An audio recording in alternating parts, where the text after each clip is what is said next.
आदाब, इस्तकबाल है। मैं हूं आपके साथ अबू हुरैरा। दिल्ली की साकेत अदालत ने तबलीगी जमात से जुड़े 36 गैर मुल्की बाशिंदों को बरी कर दिया। गैर मुल्की बाशिंदों पर वीजा कानून और कोरोना गाइडलाइंस की खिलाफ वर्जी का इल्जाम था।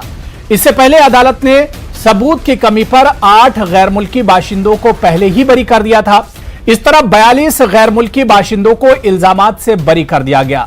गैर मुल्की बाशिंदों पर रवा बरस 24 अगस्त को मुख्तलिफ सेक्शन के तहत इल्जामात आयद किए गए थे। मार्च में तबलीगी जमात के मरकज हजरत निजामुद्दीन में रहने और वायरस को फैलाने का इल्जाम लगाया गया था। गैर मुल्कियों पर वीजा कानून की खिलाफ वर्जी का भी इल्जाम लगाया गया था, लेकिन अब अदालत ने इन्हें बरी कर दिया है। सवाल यहां पर यह उठता है कि कोर्ट से मिली राहत के बाद तबलीगी जमात पर लगे दाग आखिर साफ कैसे होंगे? तबलीगी जमात पर तोहमत लगाने वाले क्या माफ हो पाएंगे? क्या तबलीगी जमात को निशाना बनाने वालों का अब दिल साफ हो पाएगा?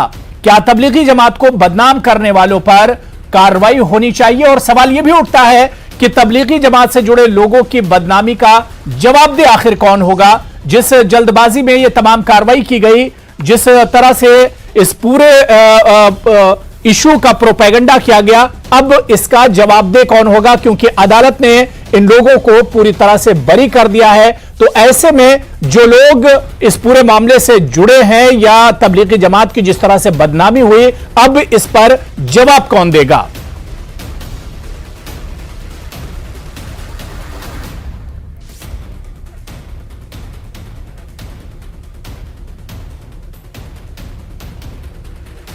तो इसी इशू पर बात करेंगे। बहुत खास मेहमान मेरे साथ जुड़े हुए हैं। बहुत जल्दी अपने मेहमानों का आपसे तारुफ करा देता हूं। मेरे साथ बीजेपी के तर्जुमान सैयद यासिर जिलानी साहब जुड़ चुके हैं।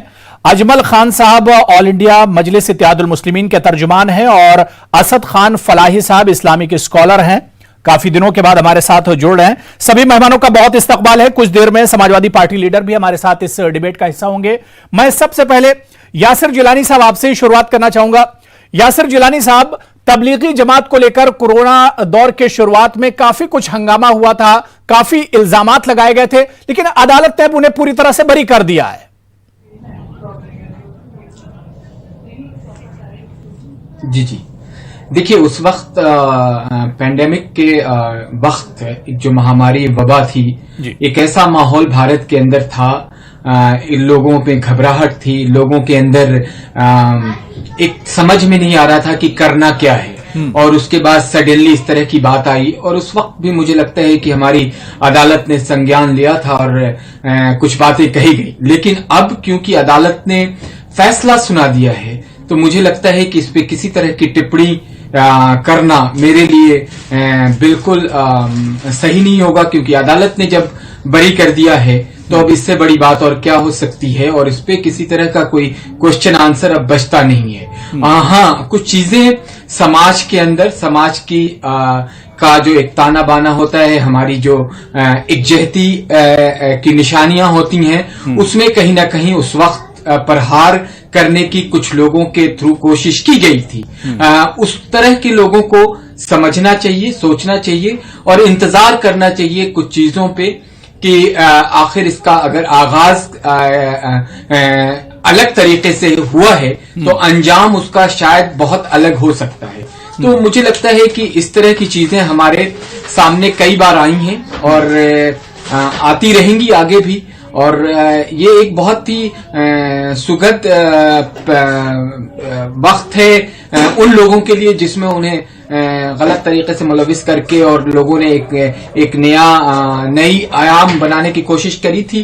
तो अबू हुरैरा साहब, मुझे लगता है कि कोर्ट के टिप्पणी के बाद मेरा कोई किसी तरह की कोई बात कहना, मैं एक सामाजिक और जो मेरा सवाल यासिर जिलानी इतना था कि इस तरह के मामलों में आखिर जो इतनी जल्दबाजी होती है और उस पर जिस तरह से बदनामी हुई जमात की, कई तोहमतें जमात के लोगों पर लगाई गई, बहुत परेशानियों का सामना करना पड़ा, आखिर अब जवाबदेह कौन होगा?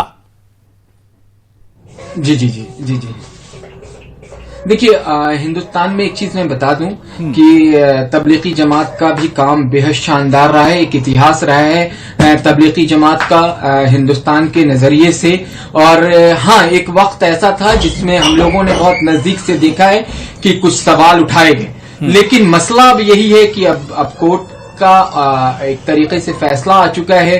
उन तमाम जो बाहर के लोग आए हुए थे वो अपने उस जो एक तरीके से मैं कह सकता हूं कि चक्रव्यूह में फंसे थे, उससे वो निकल चुके हैं और बाहर आ चुके हैं। तो मुझे लगता है कि हमें उस पर तसल्ली करना चाहिए और आगे से हम हिदायत दे सकते हैं एक सामाजिक कारकुन होने के नाते कि लोगों को किसी भी ऐसी टॉपिक पे थोड़ा इंतजार करना आगे चाहिए। से इस तरह की रवायत को तोड़ने की जरूरत है और इतनी जल्दबाजी में किसी नतीजे पर या फैसले पर पहुंचना या इस तरह के इल्जामात लगाना, सामने वाले पर क्या कुछ गुजरती होगी इसी भी सोचना होगा। लेकिन अभी भी हिंदुस्तान के अदलिया पर इसी वजह से भरोसा किया जाता है, इसी वजह से लोग कहते हैं कि अभी हिंदुस्तान की अदालत जिंदा है, अभी जो फैसला होगा, अभी इंसाफ हिंदुस्तान में जिंदा, इसी वजह से कहा जाता है। और यह चीज हिंदुस्तान की अदलिया ने एक बार फिर एक तरह से बता दी है। मेरे साथ एक और बहुत खास मेहमान डॉक्टर मनोज यादव साहब, समाजवादी पार्टी के लीडर हैं, वो भी मेरे साथ जुड़ गए। मनोज यादव जी, आपका भी बहुत इस्तकबाल है। मैं असद खान फलाही साहब आपके पास आना चाहूंगा। असद खान फलाही साहब, जिस तरह से तबलीगी जमात के लोगों पर तोहमतें लगाई गई, उन्हें बदनाम किया गया, तरह तरह के उन्हें नाम दिए गए, कभी कोरोना जिहादी कहा गया, कभी बायो जिहादी कहा गया, कभी तबलीगी वायरस कहा गया, लेकिन हिंदुस्तान के अदलिया ने साफ कर दिया कि तमाम चीजें अपनी जगह गलत थीं।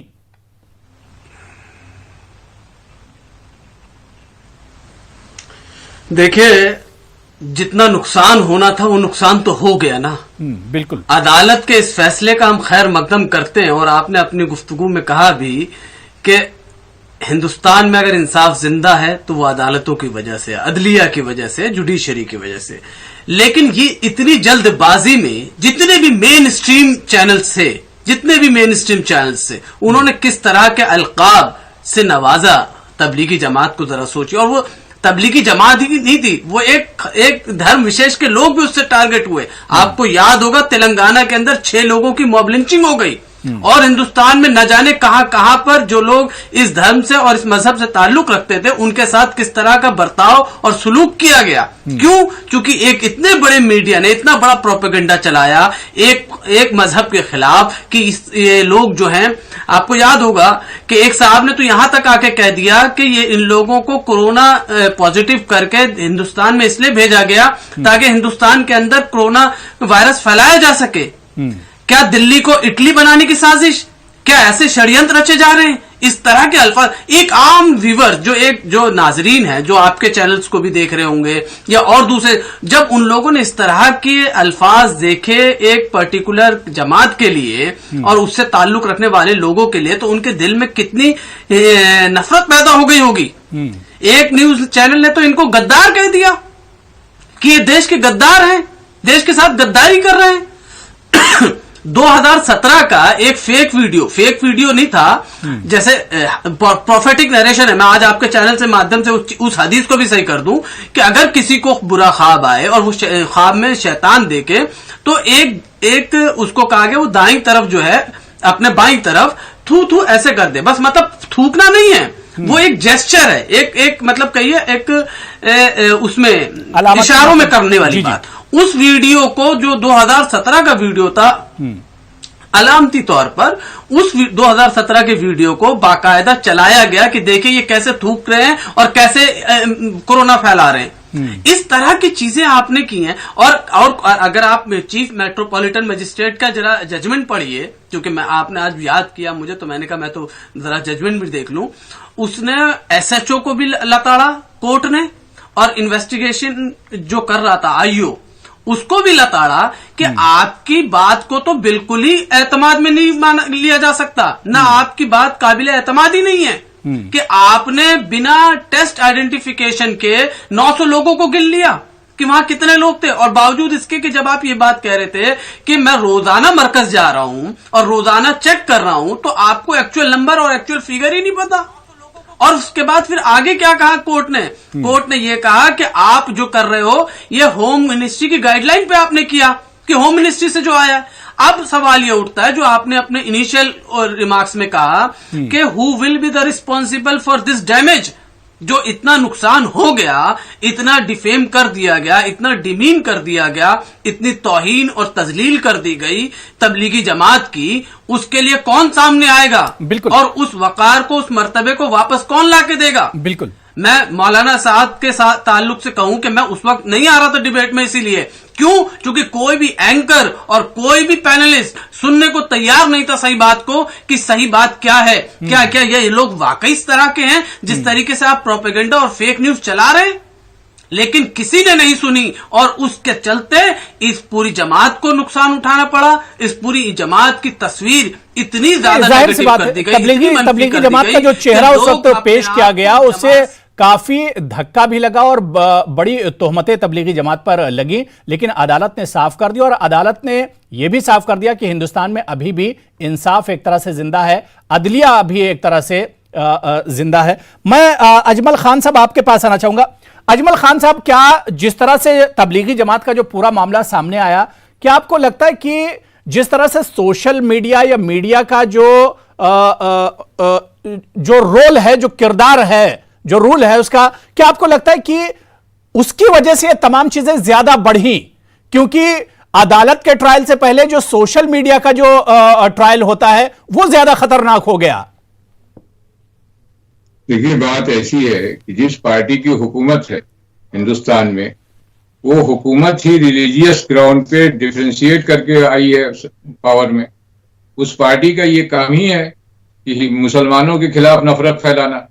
अब जब गवर्नमेंट स्पॉन्सर्ड पूरा एजेंडा था और मीडिया के कुछ लोग या बड़ी तादाद में, कुछ एक्सेप्शंस के अलावा ऐसे लोग हैं जो गवर्नमेंट की उस लाइन को टो करते हैं और हिंदू मुस्लिम नफरत का फैलाने का सारा काम करते हैं, उन्होंने ये एजेंडा तैयार किया। इसमें तो शुरू से कुछ नहीं था। मैंने कई जगह कहा कि इसमें ऐसी कोई बात नहीं। भीड़ केवल तबलीगी जमात के सेंटर पे थोड़ी इकट्ठा हुई, भीड़ तमाम इलेक्शन रैलीज में इकट्ठा हुई, हर जगह इकट्ठा हुई। लेकिन चूंकि एक बदनाम करना था, हर चीज के साथ वर्ड जिहाद जोड़ दिया जाता है बिना ये जाने इसका मतलब क्या है। जिहाद को जोड़कर मुसलमानों को बदनाम करना और नफरत पैदा करके उसको वोट में कन्वर्ट करना, ये पार्टी जो पावर में है उसका काम है। उसके तहत ये हुआ। इसमें बहुत बड़े पैमाने पर मीडिया के लोग और खास करके कुछ सिलेक्टेड जो चैनल्स हैं, उनके स्पॉन्सर्ड चैनल्स हैं, उनकी गोद में बैठे हुए चैनल्स हैं, उन्होंने ये काम किया है। और हिंदुस्तान के कानून में एक बात ये है कि ये इस तरह के जब फैसले आ जाते हैं उसके बाद आपके पास कोई रास्ता नहीं सिवाय इसके आप बड़े हो गए, लेकिन जो आपका डिफेमेशन हुआ, जो आपकी बदनामी हुई, जो आपके रेपुटेशन का लॉस हुआ, उसके कंपनसेशन का कोई ला ही नहीं। बिल्कुल। मैं डॉक्टर मनोज यादव जी आपके पास आना चाहूंगा। डॉक्टर मनोज यादव जी, बॉम्बे हाईकोर्ट ने कहा कि तबलीगी जमात के जो मेंबरान थे, जो गैर मुल्की जो जमाती थे, उन्हें बलि का बकरा बनाया गया। क्या वाकई में इस इशू पर भी सियासत हुई? सरकार ने या इंतजामिया ने अपनी नाकामियों को छुपाने के लिए जमातियों को एक तरह से सामने लाकर खड़ा कर दिया?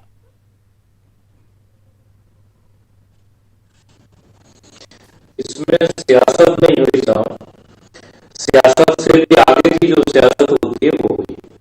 इसमें उस टाइम पे और भाजपा के जो नेता हैं, इनको बहुत जल्दी रहती है हर चीज की कि कोई भी बात हो उसको मुस्लिमों पे डाल दिया जाए, तो उसको हिंदू मुस्लिम बना दिया जाए।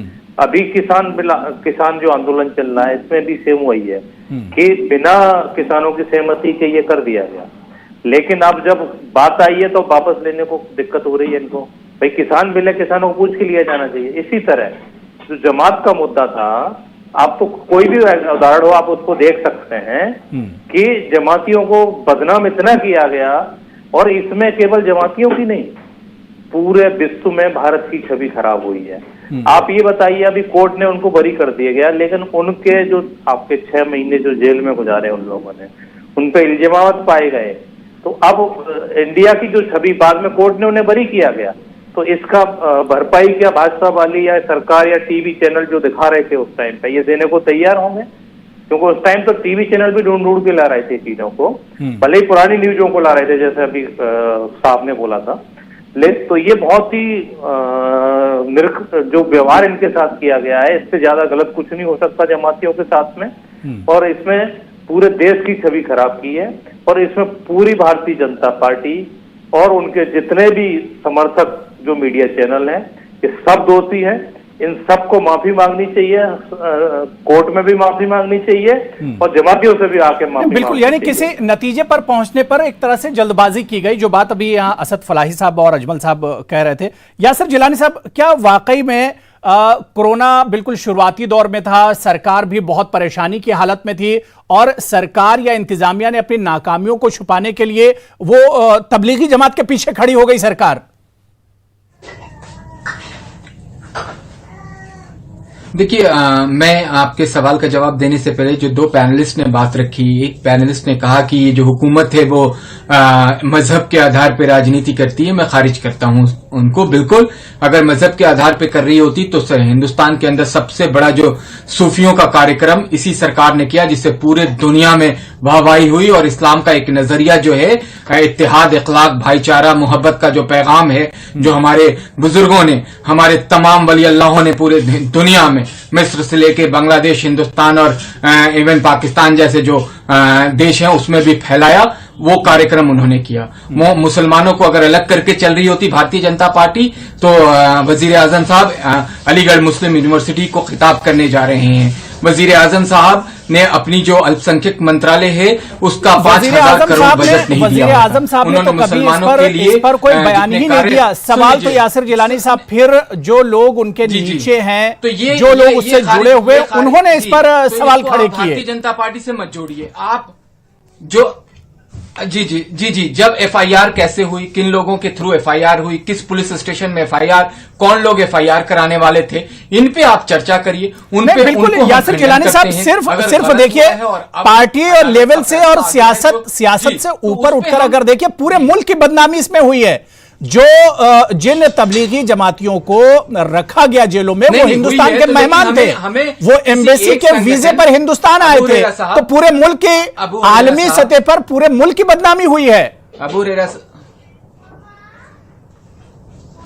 नहीं, आप बिल्कुल सही कह रहे हैं, लेकिन आपको एक पार्टी पे, एक संगठन पे और सरकार पे इल्जाम लगाने से आप इंसाफ नहीं कर पाएंगे। आपको ये जानने की जरूरत है कि आखिर कौन सी जो निचली सतह थी जहां से ये बात उठ के आई और किन लोगों ने, उनके खिलाफ आप, अगर आपके अंदर हिम्मत है और आपके अंदर अपने कौम को लेके आप मोहब्बत रखते हैं और बहुत आप बड़ी बड़ी बातें करते हैं, तो एफआईआर करिए ना उनके खिलाफ जिन लोगों ने बदनाम किया है। आप सब के सब, ये जितने लोग इस तरह की बात करते हैं, मैं इसमें फलाही साहब को जानता हूं, वो बहुत डिफरेंट तरीके से अपनी बात रखते हैं। जहां इंसाफ की बात, सरकार से सवाल करना होता है, जम के सवाल करते हैं, और जहां सरकार के बारे में अच्छी बात रखनी होती है, रखते हैं। लेकिन आप हिम्मत है अगर किसी ऑर्गेनाइजेशन की जिन्होंने बदनाम किया है, उसके खिलाफ पुलिस स्टेशन में जिस तरीके से उन लोगों ने जमात के खिलाफ एफआईआर कराई थी, आप भी उनके खिलाफ एफआईआर कराइए। और अजमल खान साहब, जिन लोगों ने ये कदम उठाया था जमात के खिलाफ, क्या इन लोगों को सजा मिलनी चाहिए? क्या इन पर भी कार्रवाई होनी चाहिए जिन्होंने बदनाम किया तबलीगी जमात को? देखिए, मैं आपको बताऊं, सारी एफआईआर से आप कंप्लेनेंट को देख लीजिए। एफआईआर कराई पुलिस के इंस्पेक्टर ने गवर्नमेंट के इंस्ट्रक्शन पर। एक बात ये हो गई, हमारे लायक दोस्त कह रहे हैं काउंटर उसके खिलाफ एफआईआर करी, तो मैं इन्हें बताना चाहूंगा कि हिंदुस्तान के कानून में ऐसा कुछ नहीं है कि अगर कोई एफआईआर हो गई, उसके जो एक्यूज्ड हैं वो बरी हो गए अदालत से, तो जिसने एफआईआर लिखाई उसके ऊपर भी एफआईआर हो सकती, उसके ऊपर कोई एफआईआर नहीं हो सकती। ये पूरा प्रोपोगेटेड, एक तरह से मैनिपुलेटेड काम था, मुसलमानों को बदनाम करने के लिए, जमातियों को बदनाम करने के लिए नहीं। हिंदुस्तान में मुसलमानों के खिलाफ हेट्रेड पैदा करने के लिए जमातियों को टारगेट किया गया। ये एकदम साफ है, एकदम, इसमें कौन सी बात है। कोर्ट ने बरी कर दिया, लेकिन जितने दिनों तक जो टीवी चैनलों पे, प्रिंट मीडिया में जो कुछ चला, जो बदनामी झेलनी पड़ी, उसके कंपनसेशन का कोई कानून हो तो हमारे लायक दोस्त बता दे। और आप उनके खिलाफ जाइए ना। हमने एफआईआर लिखाई और उसके एक्यूज बरी हो गए, तो क्या वो हमारे ऊपर कानून है? ये एक्ट ऑफ स्टेट में कवर्ड है भाई। ठीक है, स्टेट का काम था। मैं असद खान फलाही साहब, ठीक है, अजमल साहब बात हो गई। असद खान फलाही साहब, सवाल ये उठ रहा है कि कोविड-19 तो एक मौलिक वबा है, लेकिन जिस तरह से तबलीगी जमात को लेकर ये पूरा पिक्चर क्रिएट किया गया, सीन क्रिएट किया गया, क्या आपको लगता है कि फिरका वाराना जामा एक तरह से पहना दिया गया इस पूरे मामले में? नहीं, देखिए, जरा सा फ्लैशबैक में चलिए हुरैरा साहब। एकदम ताजा मामला था उस वक्त कोविड-19 का, और अगर आपको याद हो तो न्यूज चैनल्स के पास भी कोई न्यूज नहीं थी, लॉकडाउन लगा हुआ था, कुछ नहीं था। ऑल ऑफ सडन एक न्यूज आती है कि निजामुद्दीन मरकज, हजरत निजामुद्दीन मरकज में कुछ लोग हैं जो ठहरे हुए थे, जो चूंकि लॉकडाउन में ऐलान किया गया कि जो जहां है वो वहीं रहेगा। हमने बाद में माइग्रेंट लेबर को देखा, हमने बहुत जगह और गुरुद्वारे में भी देखा, हर जगह पे लोग थे। लेकिन जैसे ही ये चीज वहां नजर आई कि भाई हजरत निजामुद्दीन के अंदर इतने लोग जमा हैं, बावजूद इसके के मना किया गया है कि एक साथ इकट्ठा ना हो, उस वक्त उनके पास कोई चारा नहीं था। या तो वो रोड पे निकलते जिस तरीके से बाद में लेबर निकली और पैदल चलते जाते, या ये था कि वहीं ठहरते और गवर्नमेंट उनका इंतजाम करती कि किसी तरीके से उनको डिपोर्ट किया जाए, या उनको जो बाहर के थे उनको बाहर भेजा जाता, जो हिंदुस्तान के दूसरे स्टेट से थे उनको उन जगह पहुंचाया जाता। लेकिन मीडिया को एक मसाला मिल गया, एक इशू मिल गया कि वाह ये तो सबसे बढ़िया, चूंकि हमारे यहां तो सबसे अच्छी डिबेट और सबसे अच्छी डिबेट की टीआरपी हिंदू मुस्लिम पे मिलती है। जितनी ज्यादा हिंदू मुस्लिम पे ऊपर डिबेट होगी उतनी ज्यादा उनकी आती है, और उनको मिल गया। और उसके बाद जो मीडिया के जितने भी मीडिया चैनल्स हैं, इनके ऊपर सबके ऊपर क्रिमिनल डिफेमेशन का केस लगना चाहिए।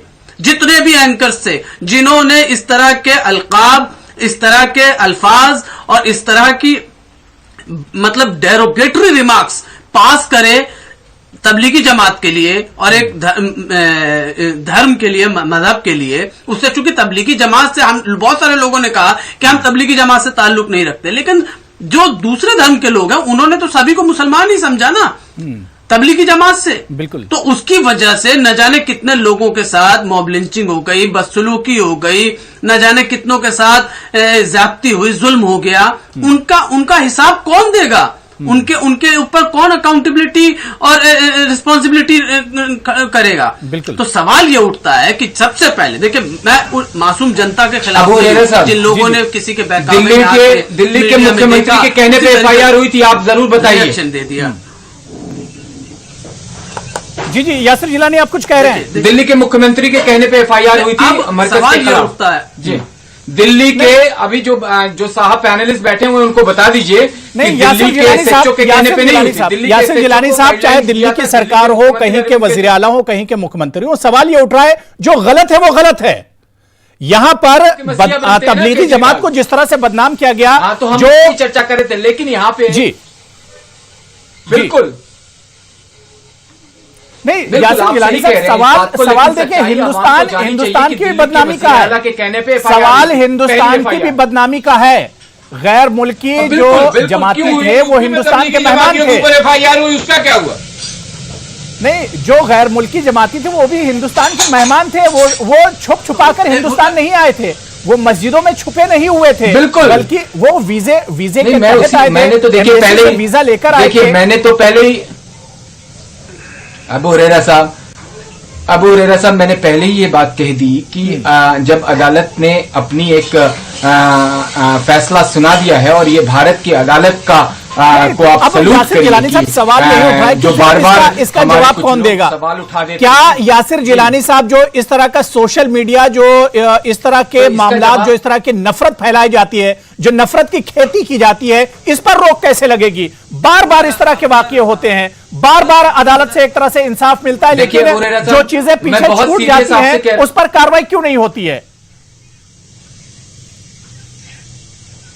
देखिए, जो इसकी वजारत के वजीर हैं, जो ये पूरा काम देखते हैं, मीडिया, सोशल मीडिया और तमाम मीडिया जो है, उनसे हम लोग कई बार मिल चुके हैं। अब ये है कि आप डिटेल में जब कभी चर्चा करेंगे इस पे, खास करके सोशल मीडिया में जिस तरीके की चीजें अलग तरीके से पेश की जाती हैं और बिल्कुल कुछ का कुछ बना के तैयार किया जाता है और सामने रख के एक नफरत फैलाई जाती है, उस पे हम मिल चुके हैं। उन्होंने हमें इत्मीनान दिलाया है कि सब पे बेहद कड़ी कार्रवाई क्या काम चल रहा है। अजमल खान साहब, क्या आपको लगता है जो इस तरह के वाकये अचानक भड़क जाते हैं, अचानक सुर्खियों में आ जाते हैं और राई का पहाड़ बना दिया जाता है, इसके पीछे कहीं ना कहीं सोशल मीडिया एक बड़ी वजह है और इस पर अब रोक लगनी चाहिए, इस पर शिकंजा कसा जाना चाहिए? देखिए, एक चीज आप समझ लीजिए कि हिंदुस्तान के संविधान में आर्टिकल 19 फ्रीडम ऑफ प्रेस है, लोगों को बोलने की आजादी है। नफरत, अभी आपने अर्नों के केस में वो जजमेंट भी देखा होगा चंद्रचूड़ साहब का। ये जो प्लान्ड नफरत फैलाई जा रही है फ्रीडम ऑफ स्पीच के नाम पे, एक्सप्रेशन के नाम पे, इसको गवर्नमेंट रोकने में नाकाम है एक बार। दूसरी, ये गवर्नमेंट के मंशा के तहत हो रहा है, इसलिए इसको आप कहिएगा कि सूचना प्रसारण मंत्री से बात हो गई उस पर रोका जाएगा, तो ये पॉसिबल नहीं है। ये नफरत फैलाने वाले लोग इसको इसी तरह से करते रहेंगे। इसमें जमातियों का कंसर्न ही नहीं है, जमात में कितने लोग थे उससे मतलब ही नहीं। हिंदुस्तान में बसने वाले मुसलमानों को बदनाम करने की साजिश है। असद फलाही साहब 30 सेकंड में एक लास्ट कमेंट आपसे चाहिए कि इस तरह के वाकयात रुकेंगे कैसे? आज जमात को बदनाम किया गया है, इससे पहले और भी इस तरह के कि बेगुनाहों की गिरफ्तारियां इसी तरह से हो जाती हैं और अदालत से जब अदालत में मामला जाता है तो दूध का दूध और पानी का पानी होता है। क्या आपको लगता है कि सोशल मीडिया या मीडिया का जो पहला ट्रायल होता है, जो अदालत के बाहर जो फैसले होते हैं, इस पर रोक आखिर कैसे लगेगी? मैं अपनी बात को कंक्लूड यही कर रहा था कि इसके दो पहलू हैं हुरैरा साहब। एक वो जो सरकार ने किया कि जिनको सस्पेक्ट समझा उनको अंदर किया, चलिए वो ठीक है, उनको आज अदालत ने जो है बरी कर दिया। लेकिन जो उसके बाहर जो हुआ, मीडिया ने जो प्रोपेगेंडा चलाया, जिसकी वजह से लाखों हजारों मुसलमानों के साथ ज्यादतियां हुई, न जाने कितने उनकी तौहीन हुई, तजलील हुई, उसके लिए कौन अकाउंटेबल होगा? सरकार को चाहिए कि गाइडलाइन बनाए कि जो फेक न्यूज चला रहे, क्योंकि ऑल्ट न्यूज है और बहुत सारी ऐसी न्यूज लॉन्ड्री हैं जिन्होंने इस बिल्कुल तरीके जाहिर की सी बात है कि इस तरह का जो प्रोपेगेंडा होता है, जो फेक न्यूज चलाई जाती है या सोशल मीडिया पर इस तरह का जो सिलसिला चलता है, इस पर अब सरकार को शिकंजा कसना चाहिए। इस पर सरकार को कार्रवाई करने की जरूरत है, क्योंकि तबलीगी जमात ने जो कुछ हुआ बहुत सब्र से उन लोगों ने काम लिया और उसके बाद अब दूध का दूध और पानी का पानी एक तरह से सामने है। तबलीगी जमात को बरी कर दिया गया, लेकिन जो उसकी बदनामी हुई है अब उसकी भरपाई आखिर कैसे होगी, यह सवाल फिर भी एक तरह से रह जाता है। बहुत बहुत शुक्रिया असद खान फलाही साहब मेरे साथ जुड़ने के लिए, अजमल खान साहब, सैयद यासिर जिलानी साहब और डॉक्टर मनोज यादव साहब, सभी का बहुत बहुत शुक्रिया डिबेट में जुड़ने के लिए। आदाब।